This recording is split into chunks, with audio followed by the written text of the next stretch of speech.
Hello and welcome. You're watching the latest here on Mirror Now. I'm Afrida Rahman Ali. Yes, it's a big day for the national capital today as the Supreme Court's Constitution bench is to pronounce a verdict on whether the centre or the Aam Aadmi Party government will control the reins of the national capital. That pronouncement is still being made even as we speak. The AAP had moved the Supreme Court earlier to challenge a Delhi High Court verdict that held the LG and said that he holds, in fact, primacy over an elected government in the administration of Delhi. So that's an extremely important verdict and decision that we are looking out for. Aarti Subramaniam joining me from the newsroom. Let me go across to her and understand the developments that have happened so far. Aarti, if you can bring us up to speed with what developments have taken place so far. The proceedings are still on. What has been pronounced so far?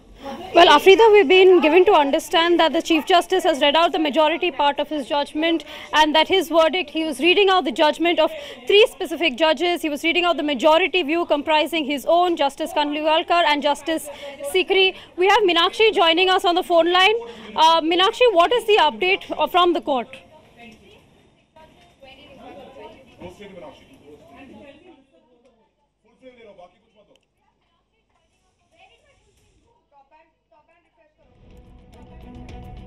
Well, we have breaking inputs now. The Supreme Court delivers its verdict on the Delhi power row. Meenakshi Banja joining us on the phone line. Meenakshi, over to you for all the latest details, please. Well, Afrida, this is a pronouncement which has extended to a little period of time, given the fact that it was a 5-judge Constitution bench judgment.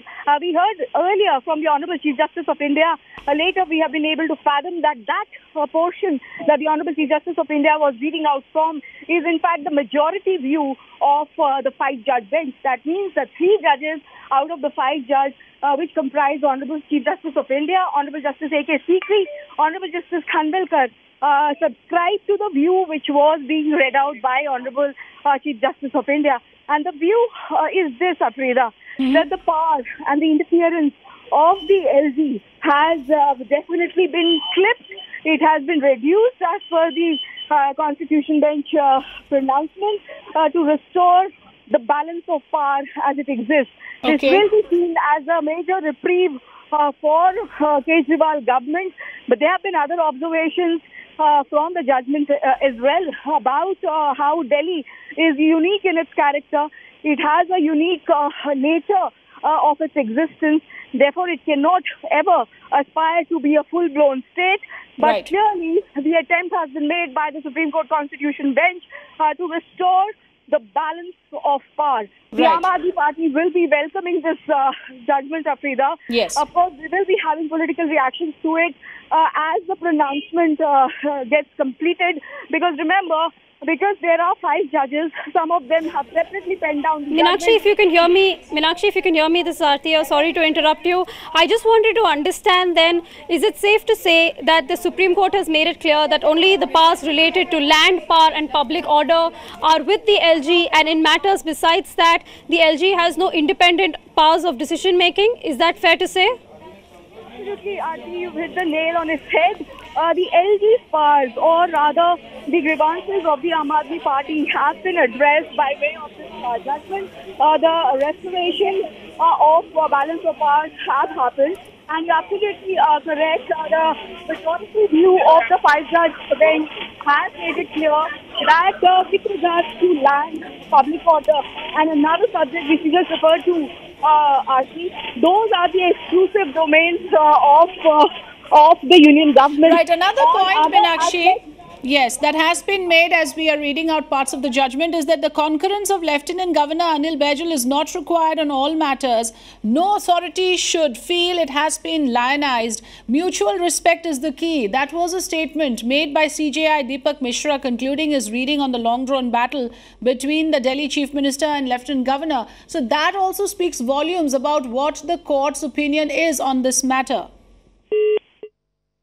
Okay, I think we've lost the line with Meenakshi. Let me toss it across to Aarti once again. Aarti, so like we said, the territory has been defined once again very clearly. And this is again significant. The fact that the concurrence of the LG is not required on all matters, only on matters which come under his purview and jurisdiction. And those subjects are now clearly defined as you were just stating it earlier.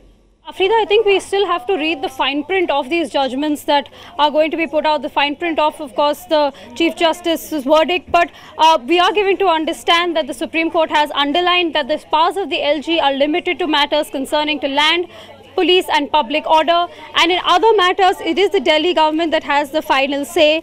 I think we have Meenakshi joining us again on the phone line who can bring us more updates.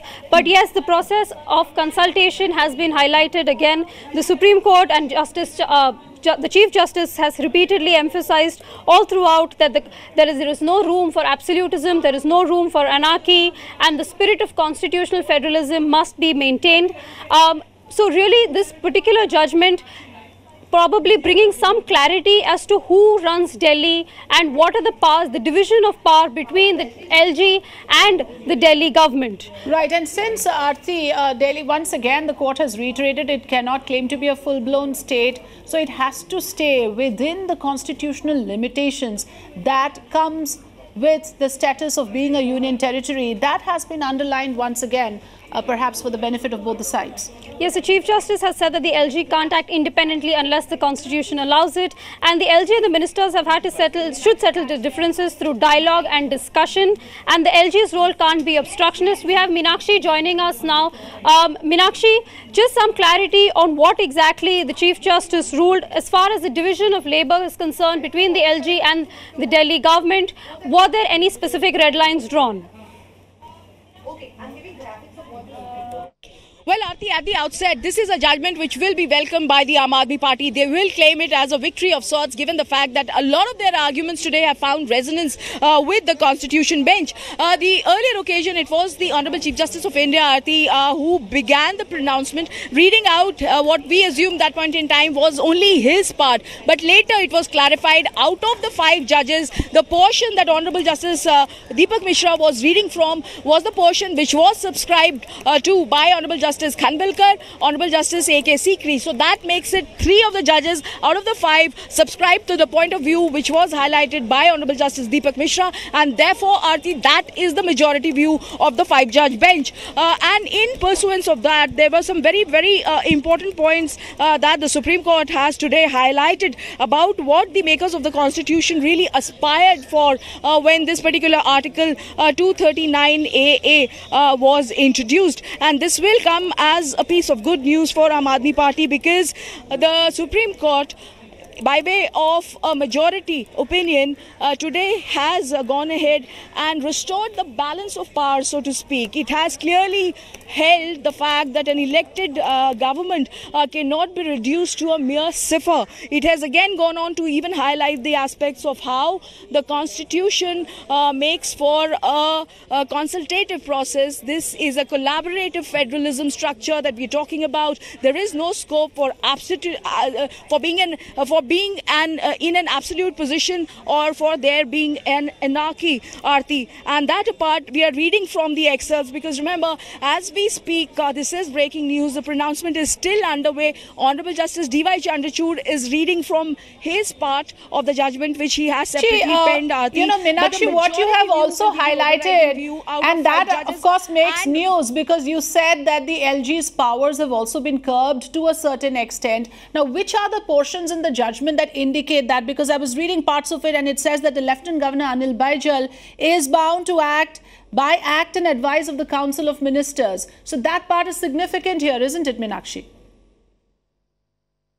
Well, yes, absolutely, Afrida. We were talking about as to how the overriding or the overarching powers of the Lieutenant Governor has been clipped. It has been reduced, and the Supreme Court's judgment, this part really makes it clear. The LG is bound to act by the aid and advice of the Council of Ministers. The LG can't act independently unless there are exceptional circumstances which the Constitution allows. The LG and the ministers have to settle differences through dialogue and discussion. That apart, the Supreme Court has also gone on to say the LG's role cannot be obstructionist, and the Supreme Court again goes on to highlight that the union has exclusive executive powers over land, police and public order. All other areas, Delhi government has power. So this is an acknowledgement of how the administration in Delhi has to run, Afrida. There cannot be a confrontational approach either